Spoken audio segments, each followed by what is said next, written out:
जय शिवराय मित्रांनो, पाऊस आज जवळपास उघडल्यात जमा झालाय मराठवाड्यामध्ये आणि विदर्भामध्ये। ज्या पावसाने प्रचंड अशा प्रमाणामध्ये आपल्याला दिलासा दिला आहे, त्या वातावरणाच्या नंतर आपण आज सकाळी सूर्यदर्शन झाल्याबरोबर शेतामध्ये चक्कर मारायला आलेलो आहे। आपल्या सोयाबीनची क्वालिटी आणि जे काही बियाणं आहे हे कंपनीच्या मार्फत आपल्याला चांगल्या पद्धतीने मिळाले आहे आणि याचा आपण फक्त नावाचा उल्लेख करू शकत नाही, औषधांचा यावरती फवारण्या ज्या केल्या आहेत त्याचा उल्लेख करू शकत नाहीये, कारण की तो प्रचार मानला जातोय।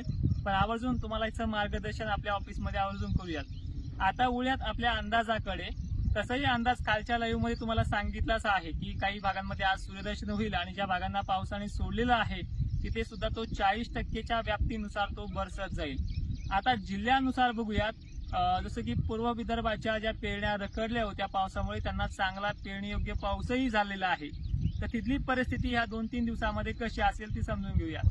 त्या भागांमध्ये सूर्यदर्शन पाहायला मिळेल, सगळ्या गोष्टी वापसाही जमिनीच्या काही भागांमध्ये पाहायला मिळतील। 2-3 दिवस त्या भागामधला पाऊस जो आहे या 27ला असेल, 28ला असेल, 29ला असेल, हा 30 आणि 40च्या आसपास चालणार आहे। म्हणजे भाग बदलत चालणार आहे।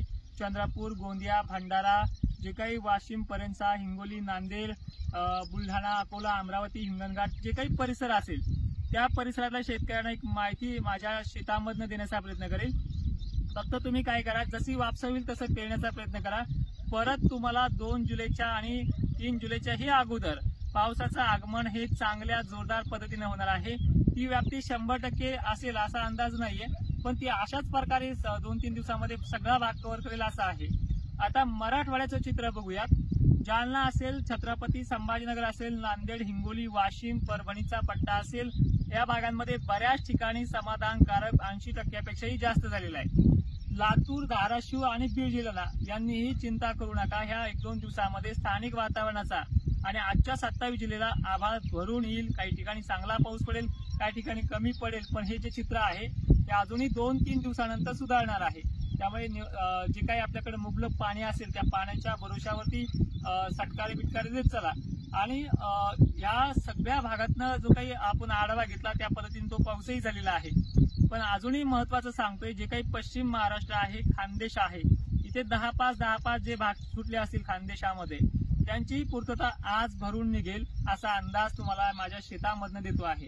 आणि सगळ्यात महत्वाचं हे सगळ्या गोष्टीच्या घडामोडी झाले, मला 2-3 दिवस लाईव्ह हा घेता येणार नाहीये, त्यामुळे शेतामधून हा थोडक्यात व्हिडिओ बनवण्याचा मी प्रयत्न करतोय। आता अंदाज तुम्हाला समजलाय, महाराष्ट्रामध्ये 2-4 दिवस उघडीप आहे, पण स्थानिक वातावरणाचा हा पाऊस होत राहील वगैरे वगैरे सगळ्या गोष्टी समजल्या। लाईव्ह तुम्हाला दिलेला आहे, तिथेही सविस्तर माहिती दिलेली, ते देखील पाहण्याचा प्रयत्न करायचा आहे। पण ज्या भागामध्ये पाऊस झाला नाहीये, पावसाचं जे षड्यंत्र जे आहे, आभाळ येतंय, शितुळे पडतेत, फक्त वरची माती हे होते, तर अशा शेतकऱ्यांना एक विनंती आहे, पाण्याचा थेंब पडत नाही गरमीची लेवल नसल्यामुळे। जर तिथे आपल्याला जर अजूनही परेशानी होत असेल, जुबार पेरणीच्या तोंडावरती आपलं पीक आलं असेल, तर भागातल्या शेतकऱ्यांना विनंती, माझा नंबर फेसबुकला आहे, व्हॉट्सअपसाठी तो दिलेला आहे, तिथून मला तुमचं लोकेशन पाठवण्याचा प्रयत्न करा। कृत्रिम पावसाच्या प्रयोगासाठी मी सज्ज आहे। ज्या पाण्याची थेंबाची जाडी बारीक आहे ह्या कृत्रिम प्रयोगामुळे ती वाढू शकते आणि जे काही ढगांचे जे काही नावं मी तुम्हाला प्रत्येक लाईव्ह मध्ये सांगतोय, त्या लाईव्हच्या माध्यमातून ज्या ढगांचं आगमन होतात त्या प्रयोगाची आपण पूर्तता करूयात आणि त्या भागातल्या शेतकऱ्यांना समाधान करूयात। आता अजूनही थोडक्यात बोलायचं म्हणलं की विदर्भामध्ये काही ठिकाणी ढगफुटी झाली आहे, काही ठिकाणी चांगला पाऊस पडलाय, 4-2 दिवसांनी काही ठिकाणी वापसा होईल, काही ठिकाणी 5-6 दिवसांनी वापसा होईल। जशी वापसा होईल तसं आपलं नियोजन करायचंय। पाऊस काय हा एक लगट लागून राहणार नाहीये, पण पेरण्या रखडलेल्या शेतकऱ्यांनी पेरण्या आता जसं जसं वापसा होईल तसं करायचं आहे। आणि पेरणीचा जो निर्णय आहे तो तुमचा स्वतःचा असावा, कारण की 2 जुलैला 3 जुलैच्या अगोदर 1 जुलै किंवा 30 तारखेला जो पाऊस पडणार आहे ती 30 आणि 40%ची व्याप्ती आहे। जर त्याच्यामध्ये बदल झाला तर तुम्हाला तोही सांगण्यात येईल। आता हे झालं सगळं आपलं अंदाजाचं शेड्यूल। आपलं फेसबुक आणि इंस्टाग्रामला सुद्धा अकाउंट आहे। कॉपी पेस्ट किंवा जुन्या रेकॉर्डिंग टाकणाऱ्यापासून सावध राहण्यासाठी ते तुम्हाला रेकॉर्डिंग सगळ्या कमेंट बॉक्समध्ये खाली मी पहिली कमेंट पिन करतोय, तिथे जाऊन तुम्ही तिथे फॉलोअप करा, जेणेकरून ह्या जे काही फसव्या गोष्टी महाराष्ट्रामध्ये सोशल मीडियावरती होते, चुकीचे थंबनेल टाकणं, जिथे हलका पाऊस पडतो ते महाप्रलय सांगणं, जलप्रलय सांगणं, या सगळ्या गोष्टीपासून हे करण्यासाठी हे जे काही अकाउंट्स तुम्हाला मी खाली दिलेले आहेत तिथे फॉलो करा। आता आपण आपलं शेत बघूयात शेवटच्या क्षणाला, चला।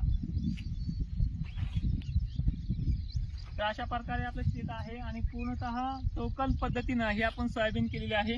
दाखवण्याचा प्रयत्न करा इकडे. तर कसं वाटलं हे देखील कमेंट मध्ये सांगत चला. ही धुरळ पेरणी आहे, टोकन पद्धतीनं लागवड केलेली आहे. प्रत्येक बियाणाचं अंतर, प्रत्येक बियाणांची जी क्वालिटी आहे ती तुम्हाला पाहायला मिळते. आणि हे जे काही आहे फक्त आपण प्रचार करू शकत नाहीये, नाहीतर